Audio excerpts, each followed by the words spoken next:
à tous et bienvenue. Alors nous sommes dans le potager, côté courgettes.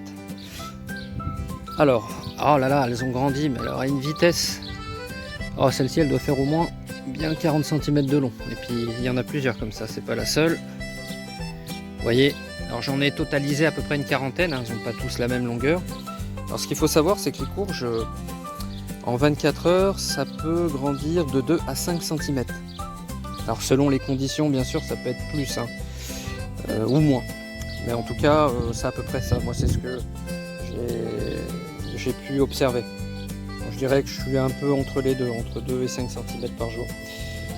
Il y a à peu près une semaine et demie, j'avais des courges qui n'étaient pas plus grosses que des cornichons. Et puis là, on voit, c'est monstrueux à la vitesse à laquelle ça va. Bon, je pense aussi, il y a l'effet aussi des bacs acier. Donc voilà, moi je cultive quasiment tout pratiquement dans des bacs acier. Alors l'avantage d'un bac acier, c'est de conserver l'humidité et aussi d'être beaucoup plus haut. Alors quand je dis conserver l'humidité, ça ne veut pas dire que ça empêche toute l'humidité de partir, mais ça a tendance à garder l'humidité plus longtemps. C'est un peu les bacs acier comme une boîte de conserve qui serait ouverte au-dessus et en dessous. Pourquoi au-dessus et en dessous? Parce que ces bacs, ils n'ont pas de fond. Ils n'ont pas de fond, c'est à même la terre. Et l'avantage, ça permet à la biomasse de remonter. Donc la biomasse, tout ce qui va être organismes vivants, donc des vers, des petits insectes qui vont décomposer la matière organique pour amener des nutriments aux plantes. Et le bac acier, en fait, il n'a que deux parties qui est à même à échanger avec l'air ou la terre au niveau de l'humidité. Donc le sol, c'est-à-dire que l'humidité peut se barrer par le sol ou par le dessus. Bon, le dessus, il suffit de pailler, moi c'est ce que je fais, je mets du paillage, donc ça limite l'humidité. Après il y a en dessous, effectivement. Mais si on supprime plusieurs surfaces d'échange, on augmente la conservation de l'humidité. C'est ce qui se passe avec les bacs. C'est un peu comme si vous preniez une éponge, pour vous donner une image, une éponge à saturation à 100% d'humidité, donc c'est-à-dire complètement remplie d'eau, et une sec, vous les mettez l'une contre l'autre, vous allez voir que celle qui a 100% va transmettre une partie de son humidité à l'éponge qui est sec à côté, jusqu'à à peu près la moitié, 50%. Et c'est ce qui se passe avec le sol.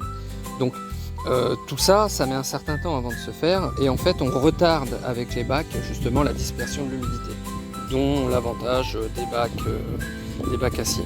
Alors ces bacs là, moi je les ai achetés à Vida XL, c'est un site un peu comme Mano, vous voyez, un petit peu comme Amazon, mais en beaucoup plus petit, et ils vendent ces bacs.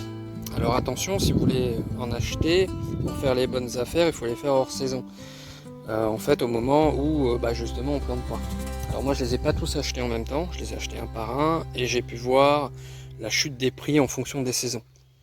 Si vous les achetez par exemple en période hivernale, vous allez payer beaucoup moins cher qu'en période estivale au printemps, par exemple. Donc à consulter assez souvent pour faire les meilleures affaires. Voilà, je vous mettrai le lien dans la description de la vidéo pour pouvoir retrouver le site. Sinon ces bacs en question là, alors ils font pas tous la même, ils ont pas tous la même envergure. Par exemple celui-ci où j'ai mes courges, il fait donc 45 cm de haut pour 80 cm de large et 2,40 m de longueur. Voilà. Donc alors on voit bien, mes courges elles sont les unes sur les autres quasiment. Alors je fais des expériences. Plusieurs fois on m'a dit non mais c'est trop serré, il n'y aura rien, ça va pas pousser, ou tu vas avoir des plants qui vont mourir, et au bout du compte, non, ils ont tous survécu et puis ça a bien donné. Donc voilà, je pense qu'il faut faire ses propres expériences, et c'est aussi en fonction du terrain et du climat. Enfin, il y a plein de choses qui rentrent en ligne de compte. Donc je pense qu'il faut faire vos propres expériences. Très important. Alors après, il y a des bases évidemment à respecter qui sont universelles, mais il faut quand même faire ses propres expériences. Voilà, donc moi mes bacs ça a toujours bien donné.